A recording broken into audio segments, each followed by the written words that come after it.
Tapping ట్రీపై SIT full length లో focus పెట్టింది. Phone tapping కేసులో మాజీ సీఎం కేసీఆర్ సహా హరీష్ రావు, కేటీఆర్లను ప్రశ్నించాలని నిర్ణయించింది సిట్. విచారణకు హాజరు కావాలని జనవరి 5 తర్వాత నోటీసులు ఇవ్వనుంది. నిన్నటితో ఎస్ఐబి మాజీ చీఫ్ ప్రభాకర్ రావు 14 రోజుల కస్టడీ విచారణ ముగిసింది. జనవరి 16న పూర్తి నివేదికని సుప్రీంకోర్టుకు సమర్పిస్తారు సిట్ అధికారులు. తెలంగాణలో రాజకీయ ప్రకంపనల్ని రేపిన ఫోన్ ట్యాపింగ్ కేసులో సిట్ విచారణ దాదాపు క్లైమాక్స్ కు చేరుకుంది. సుప్రీంకోర్టు ఇచ్చిన గడువు మేరకు మాజీ ఎస్ఐబి చీఫ్ ప్రభాకర్ రావు 14 రోజుల కస్టోడియల్ విచారణ నిన్నటితో ముగిసింది. ఈ కేసుతో సంబంధం ఉన్న అందరినీ ప్రశ్నిస్తామని సిట్ చీఫ్ సిపి సజ్జనార్ ఇప్పటికే క్లారిటీ ఇచ్చారు. ఫోన్ ట్యాపింగ్ కేసులో మాజీ సీఎం కేసీఆర్, హరీష్ రావు, కేటీఆర్లను ప్రశ్నించాలని సిట్ నిర్ణయించింది. జనవరి 5 తర్వాత వీరికి నోటీసులు ఇచ్చే అవకాశం ఉంది. ప్రభాకర్ రావు సహా మిగతా నిందితులు ప్రణీత్ రావు, భుజంగరావు, రాధాకిషన్ రావుతో పాటు తిరుపతన్న అందరినీ కలిపి ఒకేసారి ప్రశ్నించారు సిట్ అధికారులు. ప్రభాకర్ రావు కుమారుడు నిశాంత్ స్టేట్మెంట్ కూడా రికార్డ్ చేశారు. సిట్ విచారణలో ట్విస్ట్ ఒకటి తెరపైకొచ్చింది. ట్యాపింగ్ కేసుకు ఎమ్మెల్యేల కొనుగోలు కేసును లింక్ చేస్తూ డెక్కన్ కిచెన్ యజమాని నందకుమార్ ను ప్రశ్నించారు సిట్ అధికారులు. తన ఆడియోలు బయటకు రావడంతోనే విచారణకు పిలిపించారన్న నందకుమార్ వీడియోలు, ఆడియోలు ఎలా బయటకు వచ్చాయని సిట్ అధికారులు తనను ప్రశ్నించారన్నారు. రాధాకిషన్ రావు బెదిరింపులపైన ఆరా తీశారని చెప్పారాయన. తన దగ్గరున్న ఆధారాలన్నీ సిట్ కు సమర్పించారన్న నందకుమార్ అవసరమైతే మళ్లీ పిలిస్తే విచారణకు సహకరిస్తానన్నారు.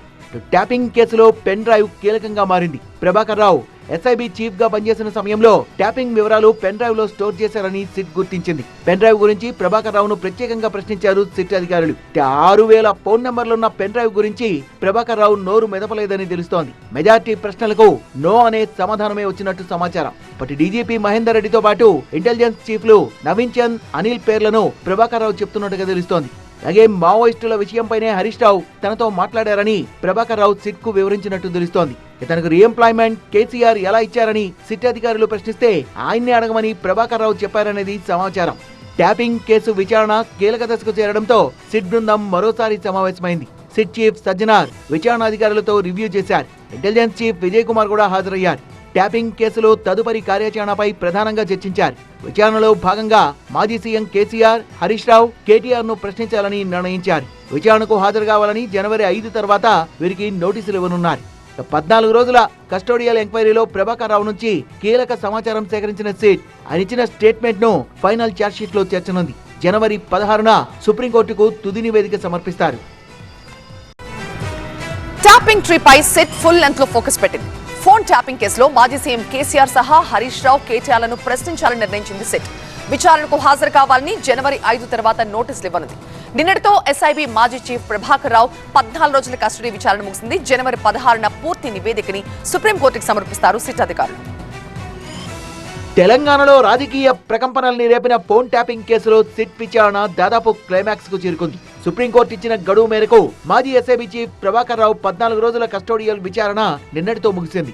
ఈ కేసుతో సంబంధం ఉన్న అందరినీ ప్రశ్నిస్తామని సిట్ చీఫ్ సిపి సజ్జనార్ ఇప్పటికే క్లారిటీ ఇచ్చారు. ఫోన్ ట్యాపింగ్ కేసులో మాజీ సీఎం కేసీఆర్, హరీష్ రావు, కేటీఆర్లను ప్రశ్నించాలని సిట్ నిర్ణయించింది. జనవరి 5 తర్వాత వీరికి నోటీసులు ఇచ్చే అవకాశం ఉంది. ప్రభాకర్ రావు సహా మిగతా నిందితులు ప్రణీత్ రావు, భుజంగరావు, రాధాకిషన్ రావుతో పాటు తిరుపతన్న అందరినీ కలిపి ఒకేసారి ప్రశ్నించారు సిట్ అధికారులు. ప్రభాకర్ రావు కుమారుడు నిశాంత్ స్టేట్మెంట్ కూడా రికార్డ్ చేశారు. సిట్ విచారణలో ట్విస్ట్ ఒకటి తెరపైకొచ్చింది. ట్యాపింగ్ కేసుకు ఎమ్మెల్యేల కొనుగోలు కేసును లింక్ చేస్తూ డెక్కన్ కిచెన్ యజమాని నందకుమార్ ను ప్రశ్నించారు సిట్ అధికారులు. తన ఆడియోలు బయటకు రావడంతోనే విచారణకు పిలిపించారన్న నందకుమార్ వీడియోలు, ఆడియోలు ఎలా బయటకు వచ్చాయని సిట్ అధికారులు తనను ప్రశ్నించారన్నారు. రాధాకిషన్ రావు బెదిరింపులపైన ఆరా తీశారని చెప్పారాయన. తన దగ్గరున్న ఆధారాలన్నీ సిట్ కు సమర్పించారన్న నందకుమార్ అవసరమైతే మళ్లీ పిలిస్తే విచారణకు సహకరిస్తానన్నారు. ట్యాపింగ్ కేసులో పెన్ డ్రైవ్ కీలకంగా మారింది. ప్రభాకర్ రావు ఎస్ఐబి చీఫ్ గా పనిచేసిన సమయంలో ట్యాపింగ్ వివరాలు పెన్ డ్రైవ్ లో స్టోర్ చేశారని సిట్ గుర్తించింది. పెన్ డ్రైవ్ గురించి ప్రభాకర్ రావును ప్రత్యేకంగా ప్రశ్నించారు సిట్ అధికారులు. 6000 ఫోన్ నంబర్లున్న పెన్ డ్రైవ్ గురించి ప్రభాకర్ రావు నోరు మెదపలేదని తెలుస్తోంది. మెజార్టీ ప్రశ్నలకు నో అనే సమాధానమే వచ్చినట్టు సమాచారం. ఇప్పటి డీజీపీ మహేందర్ రెడ్డితో పాటు ఇంటెలిజెన్స్ చీఫ్లు నవీన్ చంద్, అనిల్ పేర్లను ప్రభాకర్ రావు చెప్తున్నట్టుగా తెలుస్తోంది. అలాగే మావోయిస్టుల విషయంపైనే హరీష్ రావు తనతో మాట్లాడారని ప్రభాకర్ రావు సిట్ కు వివరించినట్టు తెలుస్తోంది.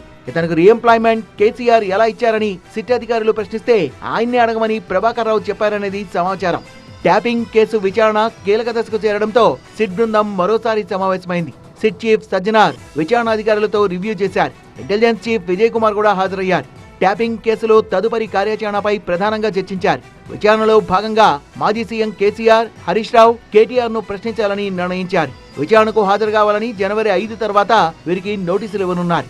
14 రోజుల కస్టోడియల్ ఎంక్వైరీలో ప్రభాకర్ రావు నుంచి కీలక సమాచారం సేకరించిన సిట్ ఆయన ఇచ్చిన స్టేట్మెంట్ ను ఫైనల్ ఛార్జ్షీట్ లో చేర్చనుంది. జనవరి 16న సుప్రీంకోర్టుకు తుది నివేదిక సమర్పిస్తారు.